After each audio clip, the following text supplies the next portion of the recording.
jumping to conclusions about people being guilty of shit, man. Like, for real. Like, y'all couldn't wait to jump on Jay-Z, man. Y'all heard was allegations. Y'all ain't heard nothing else. No kind of credibility source of nothing. And internet went crazy, jumping on Jay-Z, jumping on Beyonce, jumping on whoever they could. Just ready to knock dude down, man.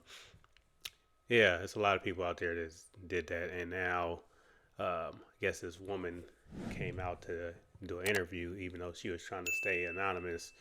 According to her lawyer, she came out and didn't show her face, but he definitely heard her voice and her side of the story, which had a lot of holes in her story, man. And to me, it's looking like she just made this shit up. Plus, she's autistic. You know what I mean? So, and it could be other things, but this is her interview on NBC being asked about everything that happened. So let's check it out.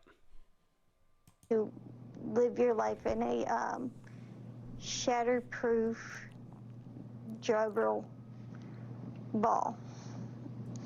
The world's on fire. The fire is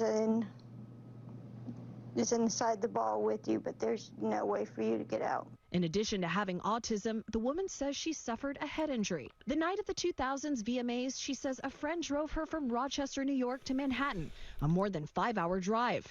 Her attorney provided NBC News with the first hole in the story, or a red flag.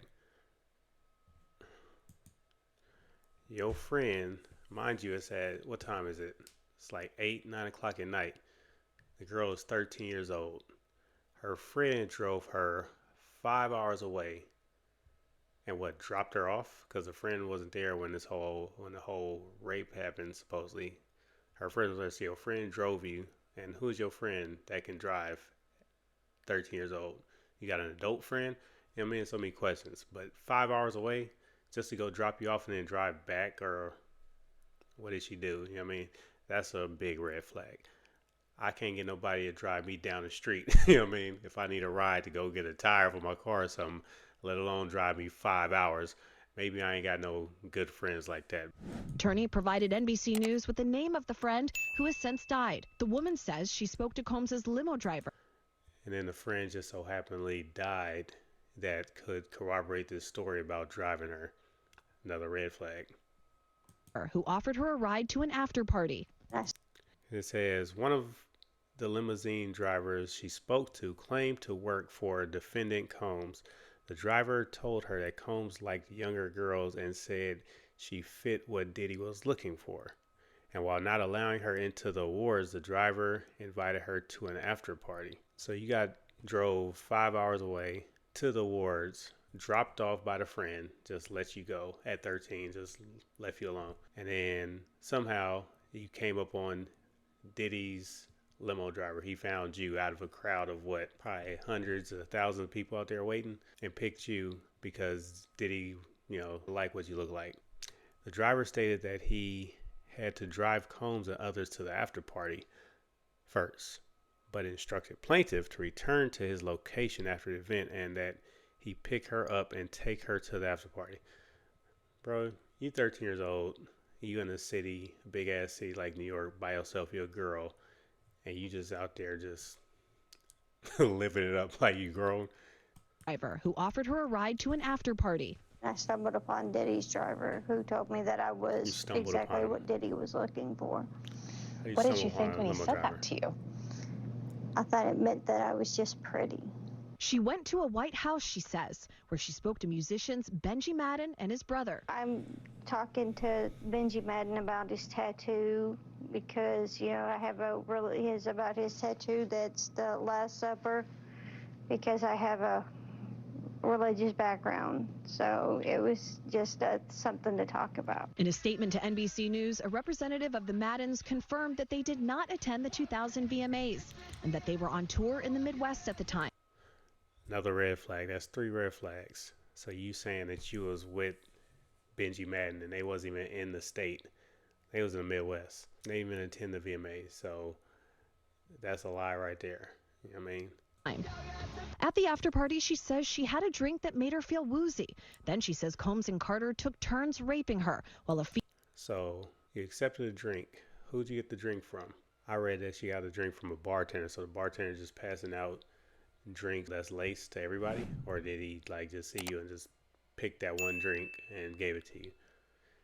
Then she said she was raped by Jay-Z and then Sean Combs. Female celebrity watched. Jay-Z comes in and rapes. So it's an unnamed female celebrity, but you don't got no information about the female celebrity. I mean, if she's a celebrity, you'll know who she is, right? You would think. Me.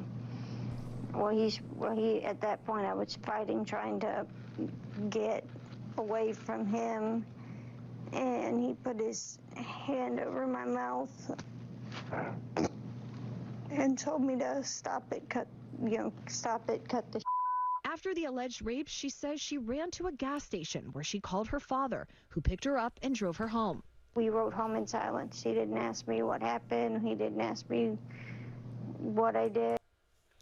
So you call your daddy to come get you 5 hours away. He comes and gets you. 5 hours is what? That's basically I'm in Arizona. That's from here to LA.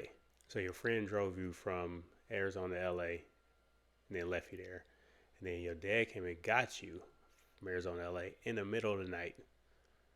And it would take you 5 hours, so he'd probably pick up it and say, "What was you doing for 5 hours while you waited for your dad?" And then he picks you up and then doesn't say a word the whole way back. Or where I was. In an interview with NBC News, her father said he could not verify the claims. Quote, "I felt like I would remember that, and I don't. I have a lot going." Come on, man. The dad don't remember that. I would remember picking my daughter up 5 hours. First of all, I'd be pissed the fuck off that you was 5 hours away from my house. I don't care how much you got going on. The dad says, I feel like I would remember that, and I don't. I have a lot going on, but I mean, that's something that would definitely stick in my mind. That's her dad saying that. And yeah, if I go pick my daughter up from anywhere that she ain't supposed to be, and she's distraught, crying, whatever, I'm going to have some words. I'm going to go to that house and take me to where that house was at, where you went. You know what I mean? What the fuck are you doing out here? Question something. Another red flag. Going on, but I mean, that's something that would definitely stick in my mind, he said. When we asked the woman about the contradictions in a phone interview on Friday, she said that she stands by her statement. Yeah, man. So that's just a small portion of the interview, but the lawyer who brought this, this whole thing to light, the Tony Busby guy, man, as a lawyer, I'm not a lawyer, but you would vet that person. You would ask him all these questions that this reporter just asked. And if she's having all these holes in her story, I'm not even bringing this shit to light because your reputation's on the line. Countersuit is probably what Jay-Z's gonna do now, because those two been going back and forth online, basically like, I'm gonna get you or don't fuck with me. You know what I mean? You making yourself look bad by using this girl who's autistic, mind you, to get a cash grab, because it's a civil suit. So it's not, criminal suit. So you're not trying to get nobody to go to jail. You just trying to get money from Jay-Z. So you gonna have some explaining to do, and shame on Tony Busby if he used this girl just to get a bag, because she obviously, got some issues. You know what I mean? I'm not blaming her, but hey, obviously if she's autistic, somebody as like a lawyer can come up to her and talk her into doing some shit pretty easy. She's an adult now, so she got to take accountability too. But if I'd have heard this story, I'd have laughed and be like, can somebody please take this lady home, because she ain't right, to take her to a hospital or something, get her some help. You know what I mean? But all the people out there that was jumping on Jay-Z, man, and Beyonce and the whole family, as soon as this came out, I hope y'all gonna be doing some apologizing, man. And, next time, don't jump so quick to judge somebody based on an allegation, because we so quick to write people off. But like I said, if any of this shit is true, then, person who's doing these actions deserves to get whatever they got coming to them, whether it's Jay-Z, Diddy, or whoever else. But Jay basically got thrown in this, it seems like, on some BS, which is fucked up, because his family had to go through that. So I also feel, definitely feel for that man and his family for that. But y'all need to be more careful about what y'all just assume is real and just take it because you want somebody to go down for whatever reason. But yeah, man, I just wanted y'all to check this out because it's big news. But her story got too many red flags for me to just say, oh yeah, man, she's more than likely telling the truth.